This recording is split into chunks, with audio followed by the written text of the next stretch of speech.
welcome back again to my YouTube channel. So for today's video, magmumukbang tayo ng chicken feet or Adidas, sinamak o pinakurat sa Tagalog.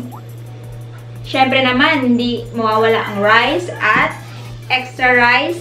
And meron din tayong Pepsi. Yan. So yan mga langga, since kanina pa ako natatakam neto, kain na! So yan. Sarap. So, ito yung suka niya.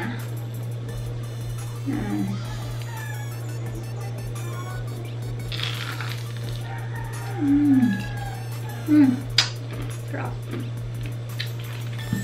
So, itong sukang to, ang pagkakagawa ko nito, nilagyan ko siya ng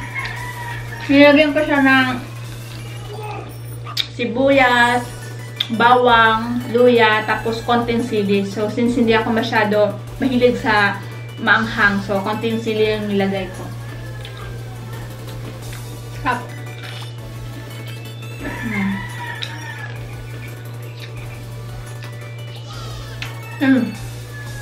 Nag-reserve na din ako ng extra rice kung sasakaling kulangin kasi pag ganitong ulam, talagang napaparami yung kain ko. Sarap.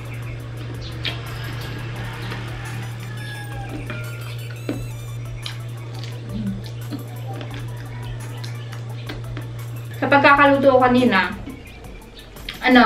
nilagyan ko siya ng itlog, tapos niroll ko siya sa harina, then nilagyan ko din siya ng breadcrumbs para, yan, kitang-kita nyo. Para talagang, siya, crispy talaga siya. Paborito ko kasi itong Adidas. Ano ko frito.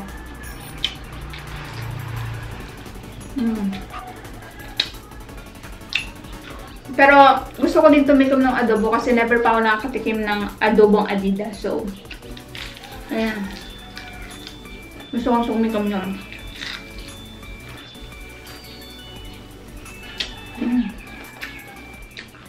Sarap. Kayo ba mga langga, anong paborito nyong part ng manok?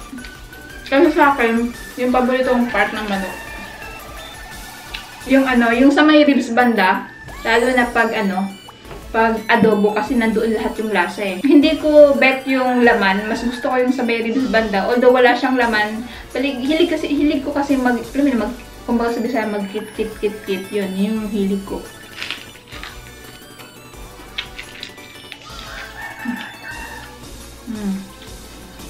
Aside sa ribs, ito din, Adidas.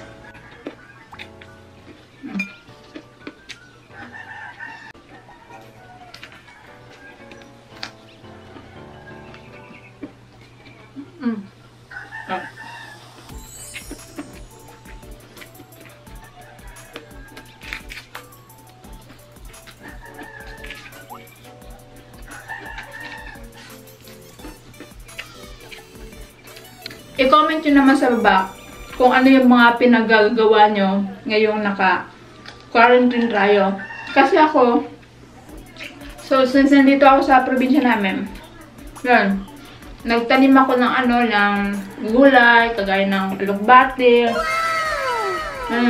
talbos ng kamote, yan, nagtanim ako. Para naman, pag dati ng panahon, meron din kaming anihin. Diba?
Wala akong ibang masabi kung di masarap.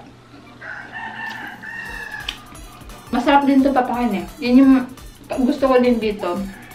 Pag may tinda nito sa palengke, bumibili ako, tapos pinapapa ko lang.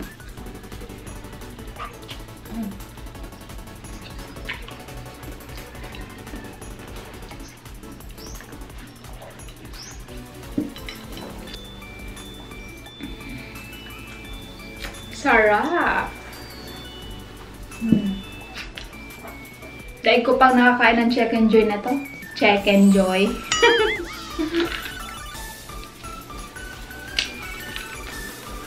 Nga pala. Shoutout mo nga pala si Jerome Polo. Si Jasper Greg. Yan. Shoutout sa'yo. Dingdong Lantano. At saka kay Nayeli Plaza. Yan. Shoutout po sa inyo dyan lahat. Sana safe kayo. Sana nasa bahay lang kayo.